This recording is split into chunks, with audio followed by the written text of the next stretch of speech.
عزیز طلبہ و طالبات، فروغ فاؤنڈیشن آن لائن اسکول کے ذریعے یکساں نصاب کے مطابق تعلیم حاصل کریں۔ اگر ہماری ویڈیوز پسند آئیں تو چینل کو سبسکرائب کریں اور دوستوں کے ساتھ شیئر کریں اور بیل آئیکن کو لازمی دبائیں تاکہ آئندہ آنے والی تعلیمی ویڈیوز آپ حاصل کر سکیں۔ اعوذ باللہ من الشیطان الرجیم، بسم اللہ الرحمن الرحیم۔ رب زدنی علما، اے میرے رب میرے علم میں اضافہ فرما۔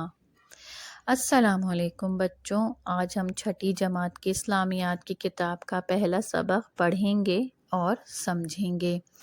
ہماری کتاب کا پہلا سبق ہے اللہ تعالیٰ پر ایمان، جسے ہم عقیدہ توحید بھی کہتے ہیں۔ بچوں، سبق شروع کرنے سے پہلے میں آپ کو ایمان کے معنی سمجھاؤں گی تاکہ آپ کو یہ سبق سمجھنے میں آسانی ہو۔ اسلام وہ دین ہے جس کی بنیاد ایمان پر ہے، اور جس شخص کا ایمان جتنا مضبوط ہوگا اتنا ہی اسلام کی تعلیمات اور اصولوں پر چلنا آسان ہوگا۔ ایمان کا مطلب ہے یقین اور بھروسہ۔ محض زبان سے کہہ دینا کہ اللہ ایک ہے کافی نہیں، اس کو دل سے ماننا، دماغ سے سمجھنا اور پھر اس کے مطابق عمل کرنا ایمان کے لیے لازمی ہے۔ ایمان کی مضبوطی کے لیے کچھ عقائد ایسے ہیں جن کو دل سے ماننا، زبان سے اقرار کرنا اور اپنی زندگی کو اس کے مطابق گزارنا ضروری ہے۔ وہ باتیں جن پر ایمان لانا اور ان پر یقین کامل رکھنا ہر مسلمان کے لیے ضروری ہیں، وہ 7 عقائد ہیں، جس میں سب سے پہلا ہے اللہ تعالیٰ کی وحدانیت پر ایمان۔ اس کے بعد ہے اللہ تعالیٰ کی کتابوں پر ایمان، اللہ تعالیٰ کے تمام رسولوں پر ایمان، فرشتوں پر ایمان، قیامت کے دن پر ایمان، تقدیر میں لکھی ہوئی تمام اچھی اور بری باتوں کے اللہ کی جانب سے ہونے پر ایمان، اور آخر میں مرنے کے بعد دوبارہ زندہ کیے جانے پر ایمان۔ بچوں، توحید کے معنی یہ ہیں کہ اللہ تعالیٰ ایک ہے، اس کے سوا کوئی عبادت کے لائق نہیں، اس کا کوئی شریک نہیں ہے، وہ اکیلا اس کائنات کو پیدا کرنے والا اور اس کا نظام چلانے والا ہے، وہ ہمیشہ سے ہے اور ہمیشہ رہے گا، اس کی ذات تمام نقائص سے بالا تر ہے، وہ سب کا رازق اور مالک ہے، وہ جزا و سزا دینے پر قادر ہے، تمام نعمتیں اسی کی عطا کردہ ہیں، وہی غیب کا علم رکھتا ہے، زندگی اور موت اس کے اختیار میں ہے، وہ نفع اور نقصان اور اچھی اور بری تقدیر کا مالک ہے، اس کے معاملات میں کسی کا دخل نہیں، اللہ تعالیٰ موت کے بعد زندگی دینے پر بھی قادر ہے۔ دنیا میں جتنے بھی پیغمبر آئے ان سب نے توحید کی تعلیم دی، ایک اللہ کی طرف بلایا، اسی کی عبادت کرنے کی تعلیم دی اور لوگوں کو احکامات الہی کی پیروی کرنے کے لیے کہا۔ نبی کریم صلی اللہ علیہ وسلم نے بھی اسی عقیدے کی ترجمانی کی، اور اس عقیدے کا پہلا حصہ ہے لا الہ الا اللہ محمد رسول اللہ، اللہ کے سوا کوئی معبود نہیں، محمد اللہ کے رسول ہیں، جبکہ دوسرا حصہ نبی کریم کی رسالت کا اقرار ہے۔ نبی کریم حضرت محمد صلی اللہ علیہ وسلم نے فرمایا، دوزخ سے وہ لوگ نکال لیے جائیں گے جنہوں نے لا الہ الا اللہ کہا ہوگا اور ان کے دل میں گیہوں یا جو کے دانے کے برابر حتیٰ کہ چونٹی کے برابر بھی ایمان ہوگا۔ اللہ کی وحدانیت پر یقین رکھنا ہمارے ایمان کا لازمی جز ہے۔ ایمان کے اعلیٰ درجات اسی کو ملتے ہیں جس کے دل میں اللہ تعالیٰ اور اس کے رسول صلی اللہ علیہ وآلہ وسلم کی محبت سب سے زیادہ ہو، وہ لوگوں سے تعلقات میں اللہ اور رسول کے احکامات کی پابندی کرتا ہو اور اللہ اور اس کے رسول کی ناراضگی کا سبب بننے والے کاموں سے اسی طرح بچتا ہو جیسے انسان معمولی سی آگ یا کسی گرم چیز کے ذریعے جلنے سے بچتا ہے۔ عقیدہ توحید کے ساتھ ساتھ اگر ہم کائنات کے نظام پر بھی غور کریں تو ہمیں اللہ تعالیٰ کے وجود، اس کی یکتائی اور اس کے بے مثال ہونے کی بے شمار نشانیاں نظر آئیں گی۔ خود ہمارا اپنا وجود اور اس کے اندر چلنے والا نظام اپنے خالق کی گواہی دے رہا ہے۔ اس کائنات کا نظام جس طرح چل رہا ہے وہ اللہ تعالیٰ کی ذات کے علاوہ کسی اور کے بس کی بات نہیں۔ قرآن مجید میں سورۃ الجاثیہ میں اللہ تعالیٰ ارشاد فرماتے ہیں، ترجمہ: بے شک آسمانوں اور زمین میں ایمان والوں کے لیے نشانیاں ہیں، اور تمہاری پیدائش میں بھی اور جانوروں میں بھی جن کو وہ پھیلاتا ہے، یقین کرنے والوں کے لیے نشانیاں ہیں، اور رات اور دن کے آگے پیچھے آنے جانے، اور جو اللہ نے آسمان سے رزق نازل فرمایا، پھر اس سے زمین کو اس کے مر جانے کے بعد زندہ کیا، اور ہواؤں کے بدلنے میں عقل والوں کے لیے نشانیاں ہیں۔ اللہ تعالیٰ کے موجود ہونے میں کوئی عاقل اور سمجھدار شک نہیں کر سکتا۔ عقل کا یہی تقاضا ہے۔ ہم کوئی بھی چیز جب دیکھتے ہیں تو یہ یقین ہو جاتا ہے کہ اس کا بنانے والا بھی ہے۔ یہ جو مکان نظر آتا ہے کسی معمار کا بنایا ہوا ہے، یہ جو گھڑی چل رہی ہے کسی کارخانے میں بنی ہے، اور اس کارخانے کو کوئی چلا رہا ہے۔ کوئی مکان خود بخود نہیں بنتا، کوئی گھڑی خود بخود نہیں بنتی، کوئی کارخانہ خود بخود نہیں چلتا۔ پھر دنیا کا یہ عظیم الشان کارخانہ جو نامعلوم وقت سے اب تک ایک خاص نظام کے تحت چل رہا ہے، خود بخود کیسے پیدا ہو سکتا ہے اور کیسے چل سکتا ہے؟ زمین ایک خاص وقت میں سورج کے گرد اپنا چکر پورا کرتی ہے۔ آج تک اس میں ایک سیکنڈ کا فرق نہیں پڑا۔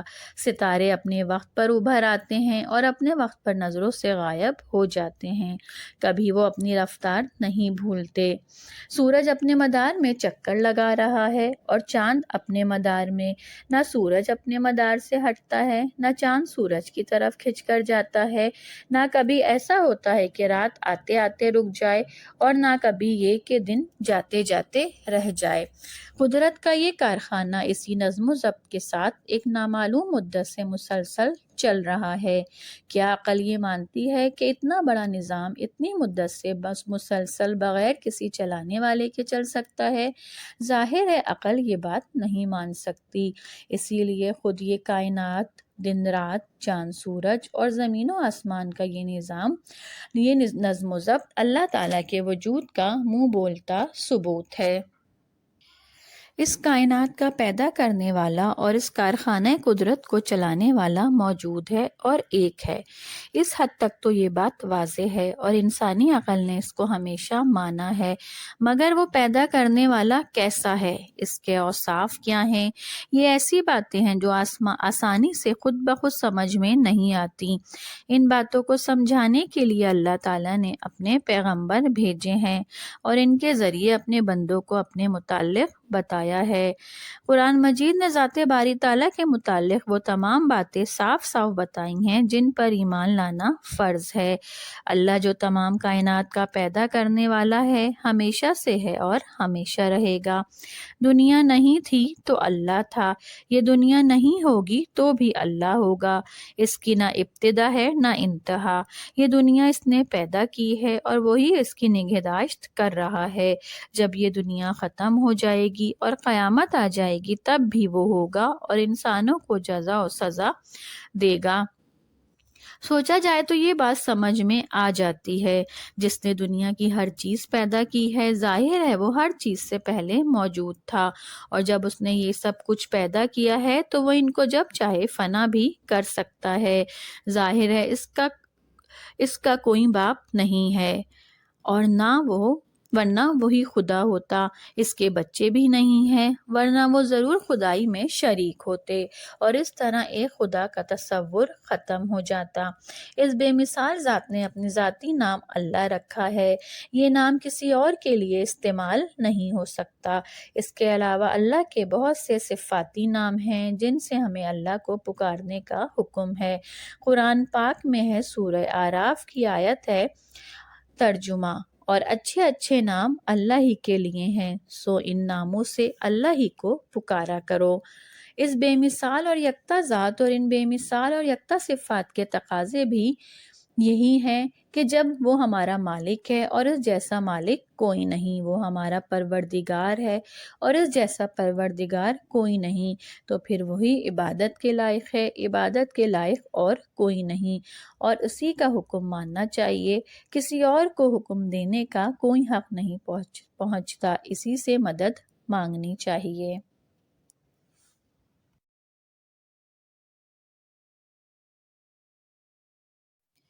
اللہ تعالیٰ نے ہمیں اشرف المخلوقات اور اپنا نائب بنایا اور زمین و آسمان میں موجود ہر چیز کو ہمارے لیے آسان کر دیا اور ہمارا رتبہ ان سب چیزوں سے بلند کر دیا۔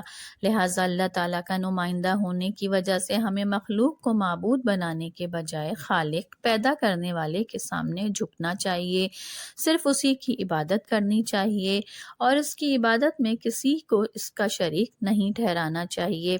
اللہ تعالیٰ کے ساتھ صحیح بخاری میں حضرت ابو ہریرہ رضی اللہ تعالیٰ عنہ سے روایت ہے کہ نبی کریم حضرت محمد صلی اللہ علیہ وآلہ وسلم نے ارشاد فرمایا ہے کہ اللہ تعالیٰ نے جب مخلوق کو پیدا کیا تو عرش پر رکھی ہوئی اپنی کتاب میں خود اپنی ذات کے بارے میں کہا کہ میری رحمت میرے غصے پر غالب ہے، یہی وجہ ہے کہ انسانوں کی تمام تر کوتاہیوں کے باوجود رحمتوں کی بارش برس رہی ہے۔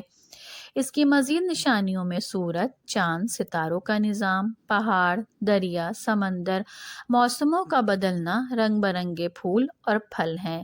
غرض یہ کہ زمین و آسمان میں پائی جانے والی ہر چیز اور اس کائنات کا نظم و ضبط اللہ تعالیٰ کے وجود کی گواہی دے رہا ہے۔ زندگی اور موت بھی اس کے وجود کی دلیل ہے۔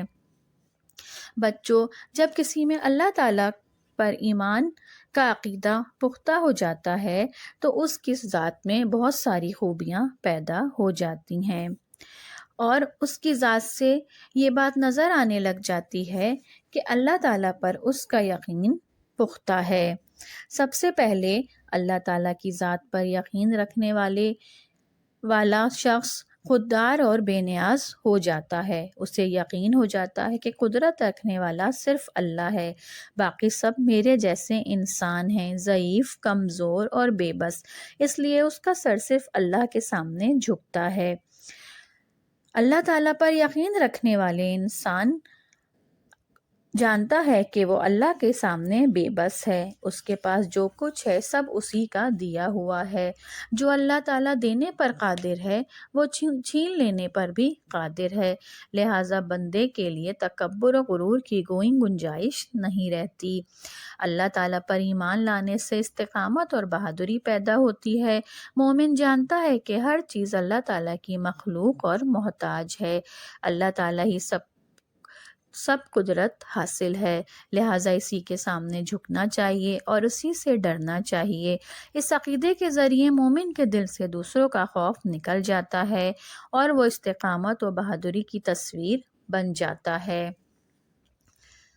بچوں، اب اس کے بعد ہمارے ذہن میں یہ سوال آتا ہے کہ اب ہمیں اللہ تعالیٰ پر ایمان رکھنے کے بعد کیا کرنا چاہیے؟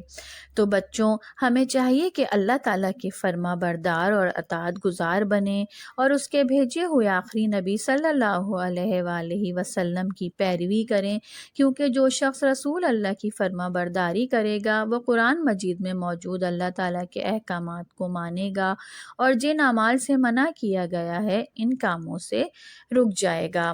اللہ تعالیٰ کی دی ہوئی بے شمار نعمتوں پہ اس کے شکر گزار بن جائیں، اللہ تعالیٰ سے محبت کریں، اس کی یاد سے غافل نہ رہیں، ذکر الہی میں مشغول رہیں، تمام مصائب اور مشکلات میں اسی کو مدد کے لیے پکاریں، اسی سے اپنی حاجتیں طلب کریں، اپنی مشکلات کے حل کے لیے دوسروں کے محتاج نہ بنیں، اسی کے محتاج رہیں، ہر معاملے میں اللہ تعالیٰ پر توکل کریں۔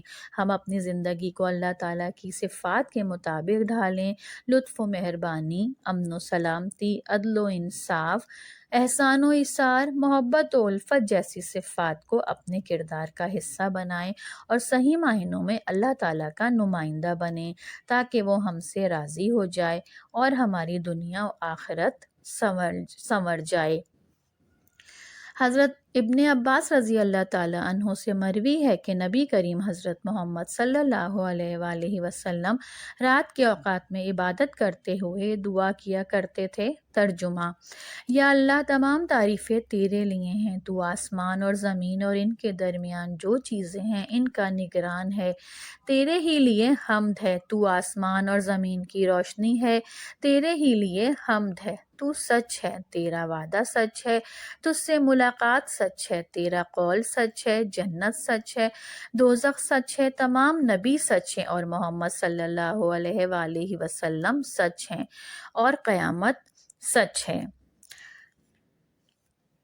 بچوں، امید ہے کہ آپ کو یہ سبق بہت اچھی طرح سمجھ آیا ہوگا۔ انشاءاللہ اپنے دوسرے لیکچر کے ساتھ میں بہت جلد آپ کے سامنے حاضر ہوں گی۔ اللہ حافظ۔ بچوں، اب ہم اس کے تفصیلی سوال جواب کی طرف آتے ہیں جو اس کے مشق میں دیے گئے ہیں۔ پہلا سوال ہے، توحید کے عقیدے کی کیا اہمیت ہے؟